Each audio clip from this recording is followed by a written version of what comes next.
spreading love through the streets. Pride is all about being who you are. Our DC Bureau has more on the Capitol Pride Festival. Back-to-back injuries just miles apart.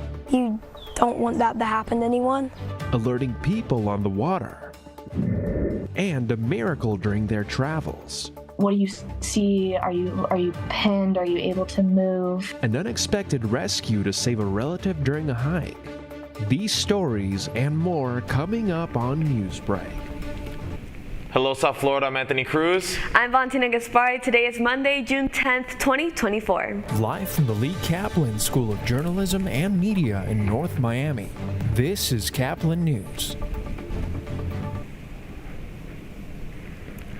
Officials along Florida's Gulf Coast are warning beachgoers to exercise caution this morning after 3 people were injured in 2 separate shark attacks. Friday's 2 attacks were close in both time and distance. And as Kaplan's Ellie Ruiz reports, they were less than 2 hours and fewer than 5 miles apart. Oh my God. Oh my God. Oh my God. 3 people were injured in Walton County, Florida, in an event that first responders are calling an anomaly. 2 different shark bite incidents within 2 hours, less than 5 miles apart from each other. This occurred on Friday afternoon. Multiple reports of shark bites in South Walton County came in on Friday starting at 1:20 p.m. when the first call came in. We had a 45-year-old female patient, was reportedly swimming just past the first sandbar with her husband.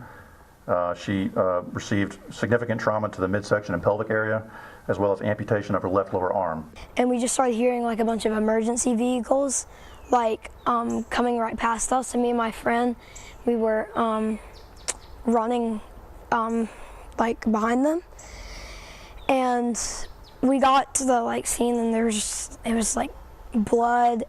It was definitely heart-stopping because you don't want that to happen to anyone. The woman who was attacked by the shark was taken to the hospital in critical condition.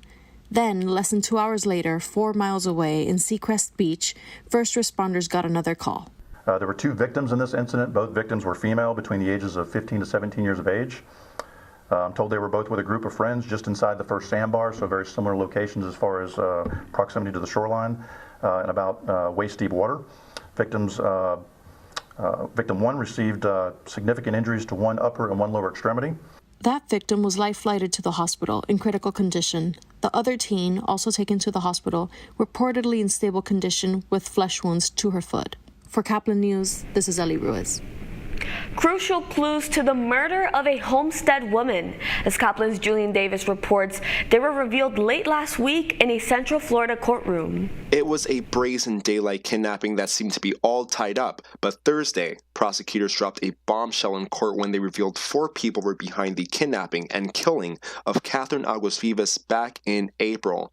They say Giovanni Crespo Hernandez, the man Aguas Vivas drove from Homestead to meet, who until now was only facing drug charges, made the call to his co-conspirators because he wanted to rob her of $170,000 in drug money she was picking up from him.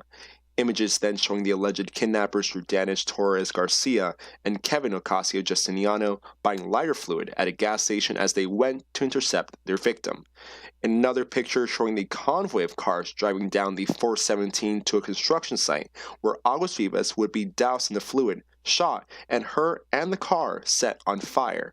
The latest arrests also include a Central Florida man, Derek Alexis Rodriguez Manila, who prosecutors say drove to the construction site in his mother's car and gave the kidnappers the gun used to shoot both Aguas Vivas and a Taft tow truck driver in a drive-by the night before the kidnapping. Prosecutors say after the tow truck driver died, the suspects took something out of the back of his truck but did not give any specifics. According to court documents, some of the suspects have already given partial confessions, which will make it harder for their attorneys to defend them. The maximum sentence each of the 4 men could get is death.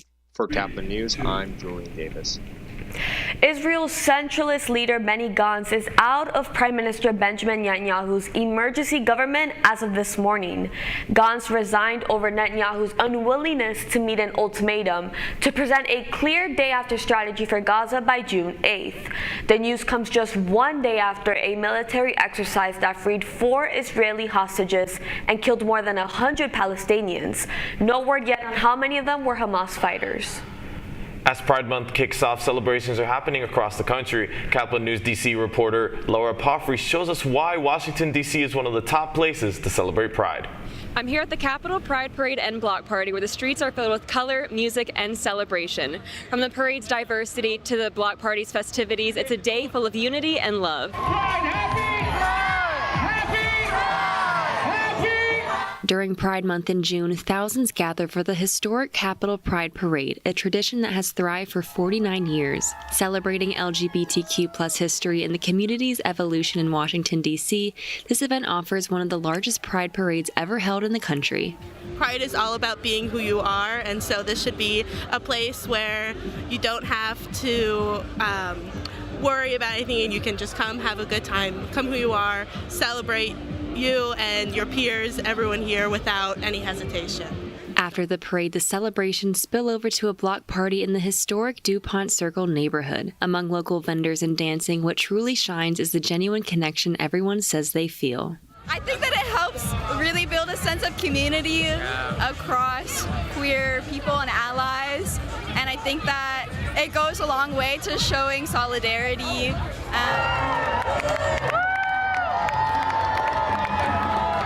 As the day comes to a close, the Pride spirit remains strong, but the celebration doesn't stop here. Across the country and throughout Pride Month, cities will host a range of events to celebrate and honor LGBTQ+ communities. Reporting from Washington, D.C. for Kaplan News, I'm Laura Palfrey. An American visiting Switzerland is alive and recovering this morning after surviving a 50-foot fall off a cliff. Jade Cunningham from 12 News Arizona reports from Phoenix. Sitting in a hospital bed, giving a thumbs up. It was traumatic, but it was kind of like best case scenario. Logan Moore is lucky to be alive. This was also a big deal for them because they don't do very many helicopter rescues like this. Normally when they do it, it's to extract a body. Addison Mathenia is Logan's cousin and best friend. We grew up going to school together. The two were traveling around Europe together and were hiking in Switzerland with friends when chaos hit. So we get to the top and Logan's taking a video of all of us standing by the edge. And as soon as he stops his video, he starts walking up to me where I'm standing on the edge of this cliff, and he just slipped. Logan landed on a boulder about 15 feet below. And then he slid off of that boulder into the crevice and then fell another 30 feet into the crevice, head first. As one friend called authorities, another went to find someone who could translate. Addison then got closer to Logan to try and assess. So we go up to the crack and we see just a bunch of blood on the rocks, but we're able to hear his voice, and I start asking him questions, what do you see? Are you pinned? Are you able to move? 21 minutes after Logan fell, a helicopter arrived. An hour and a half later, Logan was pulled out and flown to a hospital. At that point, Logan was in shock. He was very hypothermic. Just due to how cold and wet the area was. Logan has multiple fractures, including several vertebrae and right scapula. Now back in the States, the focus is on his recovery, which Addison says is a true miracle. So I definitely am having some feelings after the situation, but I think I just have to keep reminding myself that Logan's alive, and that's all I could ask for. That was 12 News Arizona's Jade Cunningham reporting. Addison Mathenia says her cousin was also extremely lucky because about 10 feet to the right of where he fell was a 700-foot cliff. A tennis star from right down here in South Florida picks up a major piece of hardware at the French Open. That's all ahead, and so's the story. To see if he's going to be able to throw strikes. That ball's hit well. Out toward right center field, and it's over the right center field wall. A home run for Gabriel Arias.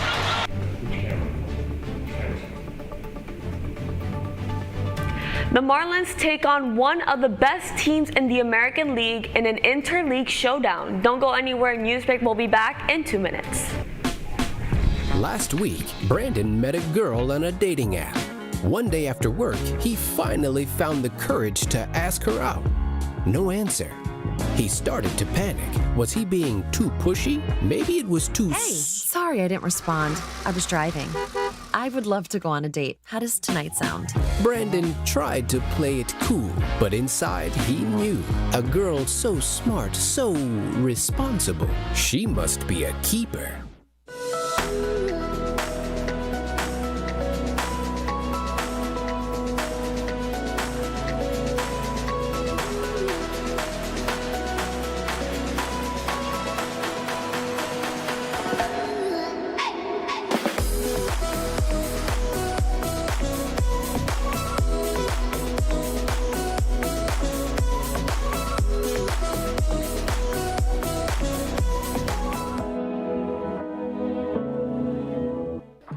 How do you know when you've made the right decision? It's the feeling you get in your gut. The one that tells you what's right or wrong. It's the one that says, sure, I can have a drink. Or the feeling that says, okay, I've been drinking. Now what? It's the voice inside you that says, I'm buzzed. Better leave the car when it's time to go. Plan ahead. Catch a sober ride. Buzz driving is drunk driving.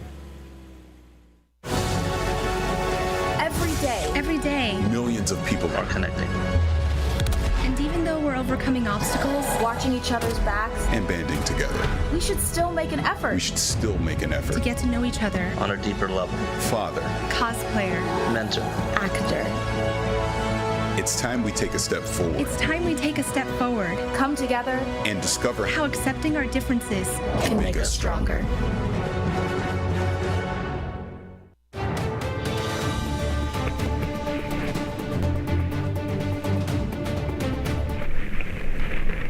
The Marlins looking to hit the road after a long homestand, but first hitting 2 home runs in a Sunday afternoon showdown. The Fish tried to guard a lead against Cleveland, but failed. Yup, and Miami was up 2-1 early thanks in part to a long home run from Jazz Chisholm. The Cleveland half of the 7th featured a crucial error by Miami's Jake Burger and a 3-run home run.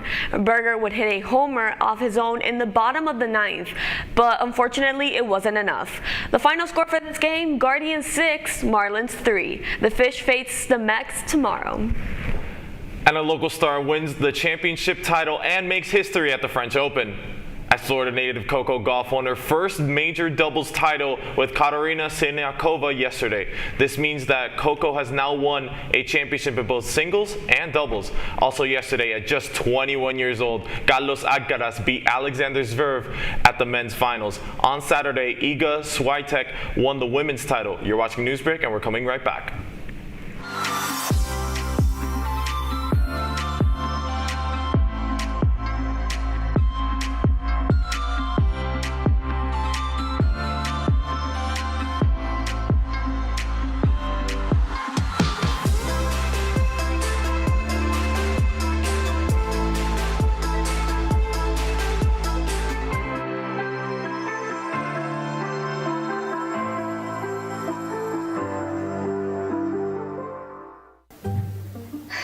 I could really use a new tablet. I just don't have the money.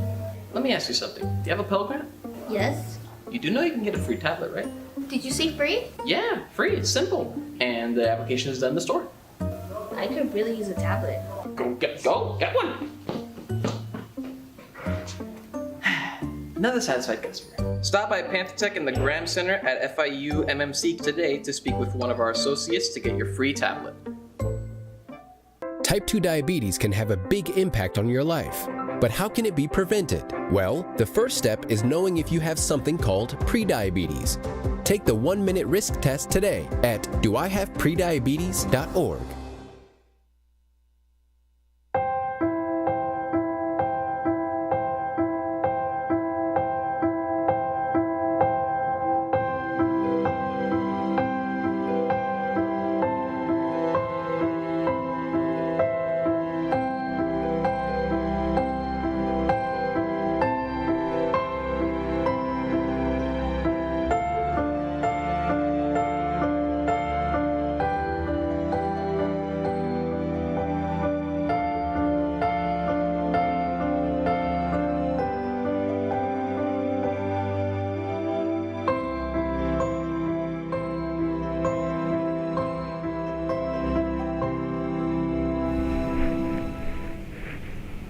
That's all the time we have for Newsbreak today. I'm Valentina Gaspari. I'm Anthony Cruz. Get more news anytime at capitalnews.fiu.edu. And as for tonight, Vamos Gatos!